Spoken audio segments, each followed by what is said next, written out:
Good morning सभी दोस्तों। Bible वचन हमें बहुत कुछ सिखाता है और बाइबल वचन का बिना उद्धार संभव नहीं है। इसीलिए मैं चाहता हूं कि सारे जगत में बाइबल वचन का सच्चाई फैल जाए और उसका भेदों को खोल कर जाने लोग, उसका रहस्यमय बातों को समझे लोग, और फिर प्रभु का आने तक वो अपने आप को तैयार रखें। यही हमारा मनसूब और हमारा मिशन है। इसलिए मैं यूट्यूब वीडियो बना रहा हूं ताकि आप तक पहुंचा सकूं। और बात ऐसा है दोस्तों, जब सारे पत्री ख़त्म हो जाता है, हम बाइबल को उत्पत्ति से लेकर जब यहूदा पत्री तक जब हम पढ़ लेते हैं तो फिर हमारा सामने एक खुलासा आता है, जो वो बुक है जो कि रेवलेशन, को रेवलेशन बोला जाता है, बुक ऑफ रेवलेशन, जो है कि हर एक बातों को, परमेश्वर का योजना को, न्याय को, प्रेम को, प्रतिफल को, धार्मिकता को, छुटकारा को, एवरीथिंग्स, सब कुछ खुलासा कर देता है। अगर आप रेवलेशन को नहीं जाना तो फिर तो सारे बाइबल को पढ़कर भी व्यर्थ है, क्योंकि रेवलेशन ही सारा पढ़ाई को सिद्ध करता है। क्योंकि ये आखिरी बुक है और परमेश्वर इसके बाद में कोई बुक को अनुमति नहीं दिया। कोई भी इसके बाद में और कोई भी किताब, कोई भी बुक नहीं है जो कि इस दुनिया में प्रकट किया जाए। ये आखिरी बुक है और इसमें हमारा सारा समझ आ जाता है, हमारा जीवन का, उत्पत्ति से लेकर अंत न्याय तक। आमीन, प्रेज द लॉर्ड। तो दोस्तों, जब हम बुक ऑफ रेवलेशन में जब जाते हैं तो पहला वचन से, जैसे कि चैप्टर 1 से लेकर चैप्टर 3 तक प्रभु यीशु अपना परिचय को देता है, जहाँ कि वो इस जगत में होते हुए वो इतना खुलकर अपने परिचय को नहीं दे पाया और देना आवश्यकता नहीं था, क्योंकि वो कार्य करने के लिए आया था।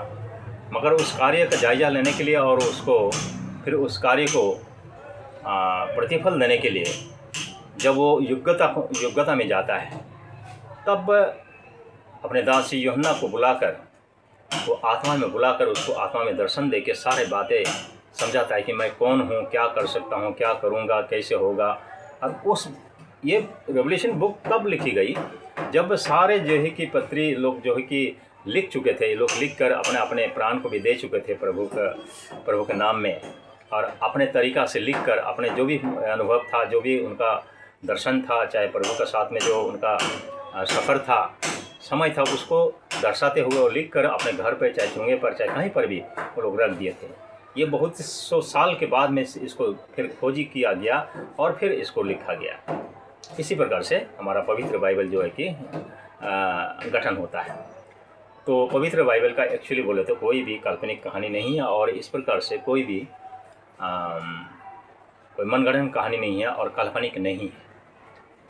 इसीलिए हमें प्रूफ पता है कि ये एक्चुअली पवित्र आत्मा, यानी कि परमेश्वर की आत्मा से प्रेरित होकर ही, और परमेश्वर का वचन ही, उसका बोला हुआ वचन ही है, हर माध्यम से बोला हुआ वचन ही है। हमें प्रेज द लॉर्ड। तो दोस्तों, हम रेवलेशन की बात कर रहे हैं। रेवलेशन 1 से लेकर 3 अध्याय तक आप जब पढ़ते हैं तो परमेश्वर प्रभु अपना परिचय को देते हुए, और उस वक़्त तक 7 कलीसिया जो है कि स्थापित हो चुका था।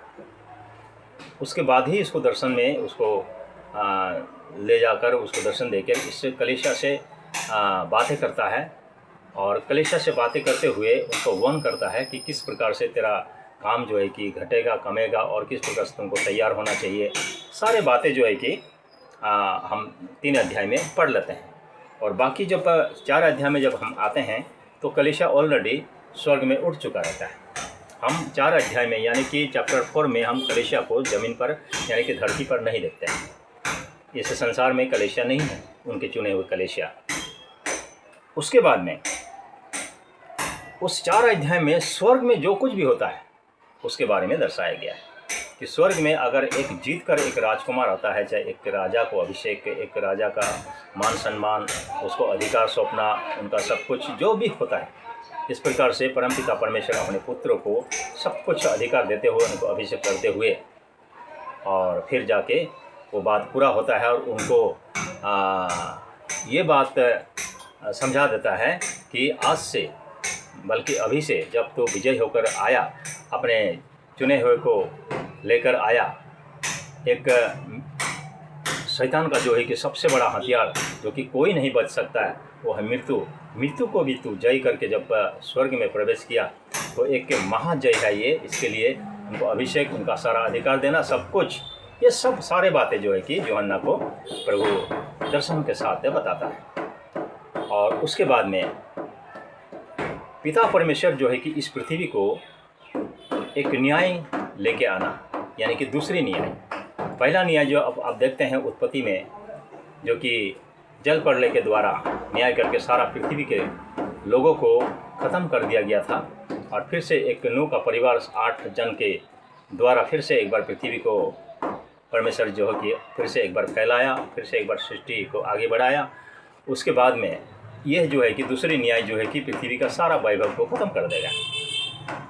और सिर्फ इस पहला पुनरुत्थान में और चुने हुए और पहला पुनरुत्थान में उठे हुए और जो कोई भी प्रभु में सोए हुए और फिर पवित्र लोग जो विश्वास के कारण, वचन के कारण अपने प्राण को दिए हुए लोग जो कोई भी होंगे, या उस न्याय के दौरान या पहले से, उन सब को वो अपने राज्य में ले लेगा। यानी कि इस पृथ्वी को वो जलाकर राख कर देगा, पूरी वैभव शैतान का जो भी है ख़त्म कर देगा। शैतान को 1000 वर्ष के लिए वो अथाकुंड में डाल देगा और फिर अपना 1000 वर्ष का पवित्र राज्य स्थापित करने वाला है प्रभु।